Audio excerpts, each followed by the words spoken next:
السلام علیکم ورحمۃ اللہ وبرکاتہ ټول ملګرو سلامونه نیکی احترامات ستاسو ورور ستاسو همدرد امیر جاوید یم ګرانو ملګرو امید لرم ټول به روغ جوړ به خوشحاله وئ الله مباد لري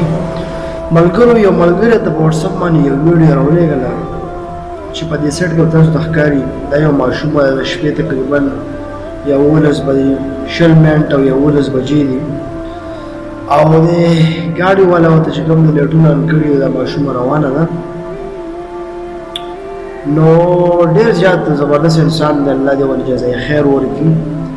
چې دغه ماشوم سره تر کوره پورې دی روان دی د ماشوم ورسوي بار کې ګرانو ملګرو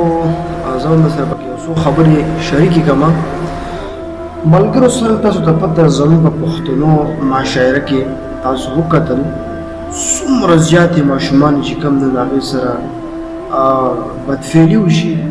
او د هغې نه پس هغې چې کوم دی نو بیا ووژلی شي ملګرو ډېر ښایسته ښایسته ماشومان یې ښایسته ښایسته ګلالي هغه چې کوم دی نو تاسو خپله په د سوشل میډیا باندې وکته موږ تاسو د هغې اواز هم اوچت کړی دی ملګرو د ویډیو مقصد مې دا ټولو ملګرو ته لاول درخواست دی څوک چې دا ویډیو ګوري د الله د زره په دا ویډیو دا پیغام مخکې شیر کړي چې هغه مور او پلار ته ورسېږي چې کوم داسې بچي بېاثرې د شپې ناوخته پورې ګرځي نو چې په هغې باندې څه پابندي راولي د هغې وجه دا ده چې نن سبا حالات ډېر زیات خراب دی الله دې معافي وکړي نو ملګرو ډېر زیاته اهم دا ویډیو ګڼله او ډېر عبرتناکه ویډیو ده زموږ ستاسو لپاره چې موږ د دې نه عبرت والو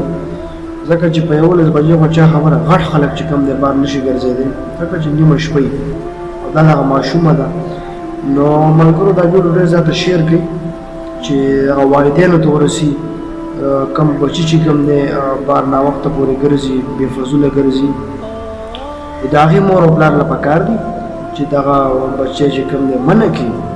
او الله دې زموږ په حال رحم وکړي ګرانو ملګرو دا ویډیو ډېر زیاته وایرل روانه وه ملګري راته راوملېږله ما ته وایي چې امیر جاوید بهي ته په دې باندې یو څو خبرې وکړه